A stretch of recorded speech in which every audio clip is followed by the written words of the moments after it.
Mehul Patel, Portfolio Manager at ProAlpha Capital. Good to have you on board. Thanks so much for joining in. Let's just talk about how, the kind of journey that we've seen for the market so far, and in terms of what exactly you're looking at from the standpoint of, levels to watch out for, as well as, the undertone of the market. Yeah, so undertone, we have done a very recent analysis where we track the Nifty GSEC vis-a-vis the spread of Nifty vis-a-vis a GSEC spread. And if you see and monitor and track them closely, historically, either it's in expansionary mode or it's in a contraction mode. So if you look at the reading today, and it shows that the spread has contracted to roughly 2 standard deviation below the mean. What does it mean and what does the reading talks about is historically it has touched this level almost 7 times in the last 20 years. So it is that point of time that this spread is narrowed down to such a level. And typically what happens if we see this kind of reading in market, if you just simply backtest this whole analysis on last 20-year basis, it shows on an average on a 1-year forward basis, Nifty has delivered roughly 20% returns. There were 7 instances and each time Nifty has given a positive returns. So what we are telling people and investors and many people whom we are advising is it's a very good time to start nibbling into Nifty per se. At the same time, some of the mid caps and quality small caps, it's worth looking into and start accumulating.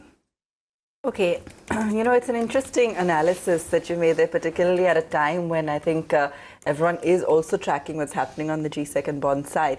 Given that we're heading in for the big borrowing overseas and so on and so forth, and we're also watching out for monetary policy going forward, talk to us about the impact you see on the yield going forward and how you see that playing out between equities. So what we have seen based on our analysis and what we are seeing, assuming in August there is one more rate cut coming, yes, assuming 25 bips, and people are further penciling in one more 25 bips rate cut sometime in October. If that were to happen, the spread what we are seeing today, it will narrow down further. It means that typically 6 to 8 months it takes to percolate this effect into actual economy in terms of demand revival. And from there, you will see same would be reflected in the Nifty corporate earning revival or a smaller mid caps corporate revival in terms of earning. So we are telling investors it's a good time to keep accumulating. Accumulate what? Accumulate obviously large caps or wherever our philosophy is to go with good quality stocks, but where there's earning visibility of at least 15 to 20%. So if you talk about Nifty, so we are telling investors to go and invest in BFSI, those 5-6 large corporate / retail banks where there is an earning visibility of roughly 20% over next 2 years. That's one. And given the indicator and what we are reading, we are telling investors it's a really good time to get into a quality cyclicals like auto and auto ancillaries. It's a good time to enter because the levels what we are seeing, and if we see a transmission happens as we are anticipating it to happen, it will lead to a good demand revival, and same will be reflected in the corporate earnings also over next 1 to 2 years. Is that it's a rare buy call, I know, but is it also a fairly aggressive stance? It's in a way contrarian when you're talking about the autos specifically. And you're not the only one to have this call. We've also heard it from select other brokerages. But at a time when sentiment is so weak and uncertain, how do you convince investors this is the way to go? So what you said is very right. So we believe the good and best money is always made when you're contrarian, and it's not just being contrarian and we are trying to accumulate. We have our own reading and analysis with us and something what is giving us a confidence. So using this analysis, we are doing a lot of sector rotation within our fund. Okay. So we were relatively like a bit more heavy on our large caps, but we are now nibbling into mid caps. Okay. And even a small caps.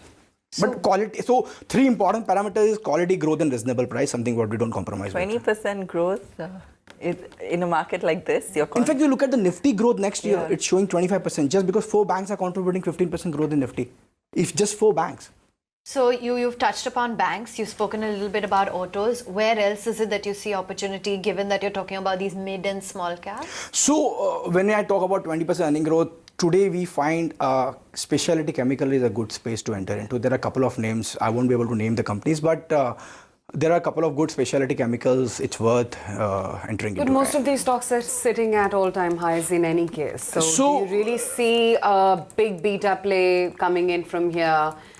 Big value can be created even from the current levels? So what we are trying to tell investors, first go with the stocks where there is high visibility of earnings. And this names, what I'm referring to is having a 20 to 25% earning visibility for next 2 years. Point one. Yes, they are slightly expensive, but when you just normalize this, if the stock is trading at 25-hour PE and the growth is expected to be roughly between 20 and 25% and the PAG of 1, something we are very comfortable with as long as there's earning visibility and the high cash flow positive company, and at the same time the management is too strong. Something what we are advising to investors. Okay. Again, for the sake of argument, when we do see any kind of crack in the market, it's the mid caps that suffer the most. Is there any way that you're hedging your investments? You may be seeing that rotation, and I take your point that you see value in that currently with a look forward to growth. But is there any way that you're also hedging? So hedging. So we, as a fund, the way we are running this fund. A long only is buy and forget, like whatever stocks, 30 odd stocks we have in a portfolio. But at the same time, we hedge that portfolio, say $100 we have invested, we hedge that dynamically using Nifty futures. But that hedging is done completely through systematic rule-based signals. So just for understanding, so today coming into today, we have 50% hedge. But the hedging is too dynamic in nature. Tomorrow we could be again zero hedge. So net, what we are trying to achieve and tell investors using our philosophy is we would be achieving a 20% earning growth. And that's our target. At the same time, our dynamic hedging will help reduce the drawdowns in market. So in this month, our hedging has done wonderful.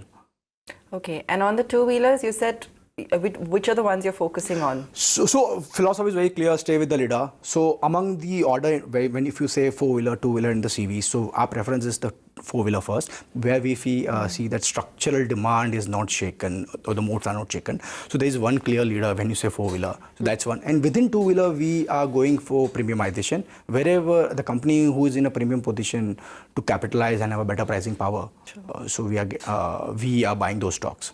Okay, Mehul, great to have you on the show. Thank you so much for taking the time out.